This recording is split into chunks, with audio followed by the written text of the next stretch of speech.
Now this is question number 4 of exercise 5.4. Measure the angles given below using the protractor and write down the measures.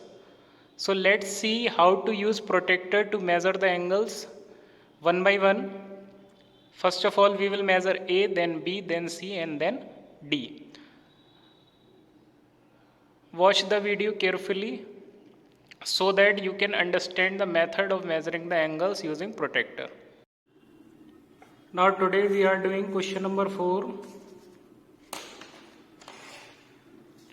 Now it is measure the angle given below using the protractor and write down the measures. तो इनको जो है हमें protector से पहले तो major करना है और उसके बाद इनकी मेजर जो है वो लिखनी है. So you know that this is protractor. तो इससे हमें अगर इसको मेजर करना है तो एक साइड जो है इसकी जो इसकी एक साइड है उस पे प्रोटेक्टर का ये वाला पार्ट हमें रखना पड़ेगा ये, और इस पॉइंट को इससे ज्वाइन करना पड़ेगा लाइक दिस.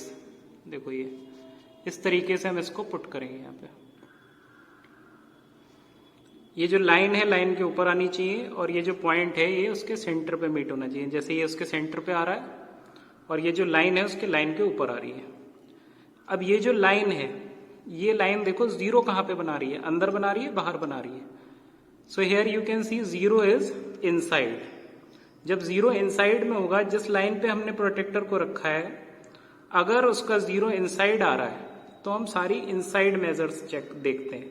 तो हमें बाहर वाली मेजर से मतलब नहीं है. जिसमें भी जीरो आ रहा है जिस वाली उस पे जीरो आ रहा है वही मेजर्स हम चेक करेंगे. तो इनसाइड में जीरो आ रहा है इसके देखो ये जीरो आ रहा है क्योंकि ये वाली लाइन को हमें देखना है. तो हम उसके मींस इनसाइड मेजर्स को हम यहाँ पे चेक करेंगे.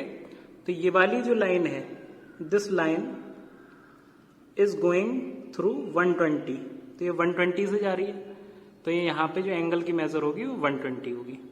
Same as this question this for this what we write. So first of all put it like this here. Now we will measure this. So you can see it is exactly between 40 and 45. 40 और 45 के बीच में आ रहा है तो ये इसमें हम क्या लिखेंगे 45 degree. Now this C part here you can measure like this. So you can see it is exactly 90. So 90 degree we will write here. Now in this question 3 angles are there. 3 first angle, second angle and third angle. So first of all we will measure this. तो हमें एक line पे लेना पड़ेगा उसको. तो हमने मान लो ये वाली लाइन ले ली इसमें. So here it is on, where is it going? It is going on 90. ये 90 पे जा रहा था, यहाँ 90 डिग्री लिख देंगे. इसके बाद ये वाला एंगल मेजर करेंगे तो हमने ये वाला बेस ले लिया इसका. Now here you can see it is on 60. So 60 we will write. Now this angle is left, this we will measure like this. We can measure like this. So here you can see this line is going on 130. तो 130 पे जा रही है इसलिए इसमें 130 degree लिखेंगे.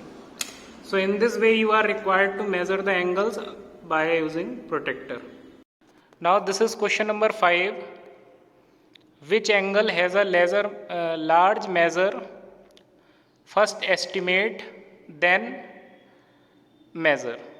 So इसमें लिखना है सबसे पहले कि किस एंगल की मेजर जो है वो ज़्यादा होगी, और पहले तो हमें एक ऐसी एस्टिमेट निकालना है और उसके बाद उसकी मेजर जो है डायरेक्टली मेजर करके भी हमें यहाँ पे लिखनी है.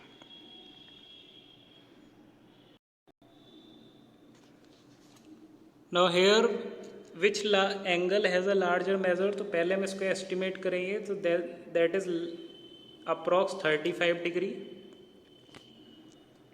That is approx 35 degree means हमने इसको एक अप्रॉक्स मान लिया 35 डिग्री के आसपास होगा ये, और ये जो होगा लगभग 60 डिग्री का होगा. तो which angle has a larger measure, so here will be angle B. Angle B जो है उसकी मेजर लार्जर होगी। Now by using first of all estimate, तो हमने एस्टिमेट किया कि ए लगभग 35 होगा और बी 60 डिग्री होगा।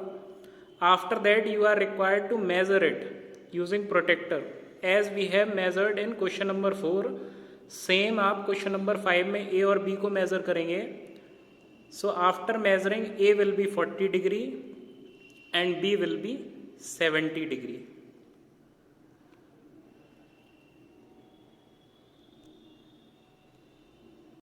Now sixth question, from these two angles which has a larger measure, estimate and then confirm by measuring them. So here you can see, we have taken this first angle, this is second angle. तो जो second angle की measure है वो ज़्यादा है first angle से, तो इसका जो आंसर होगा वो होगा second angle. Estimate and then confirm by measuring them. तो पहले हम इन्हें estimate करेंगे, उसके बाद कंफर्म करेंगे बाय मेजरिंग यूजिंग प्रोटेक्टर। तो ये आ रहा है हमारा 40 डिग्री अगर हम इसको प्रोटेक्टर से मेज़र करें, और ये आ रहा है हमारा 50 degree. So you can measure using protractor like we have measured in question number 4। तो सेम क्वेश्चन नंबर 6 में भी हमें वैसे ही मेज़र करना है। Now question number 7, fill in the blanks with acute, obtuse, right, straight। तो इसमें जो है acute, obtuse, right और straight भरना है हमें। An angle whose measure is less than of a right angle, तो right angle से कम किसकी measure होती है? acute angle की।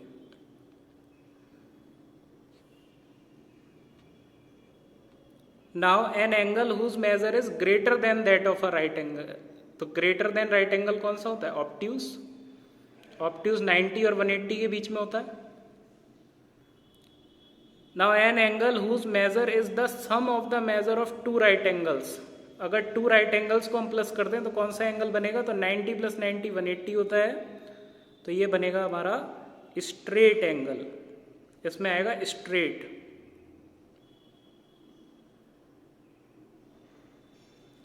Then Question number 4, when the sum of the measures of two angle is that of a right angle, then each of them।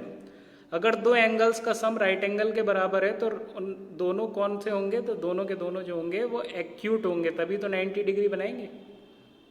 अगर दोनों acute होंगे तभी तो 90 डिग्री बनाएंगे। When the sum of the measures of two angle is that of a straight angle, if one of them is acute then other will be obtuse।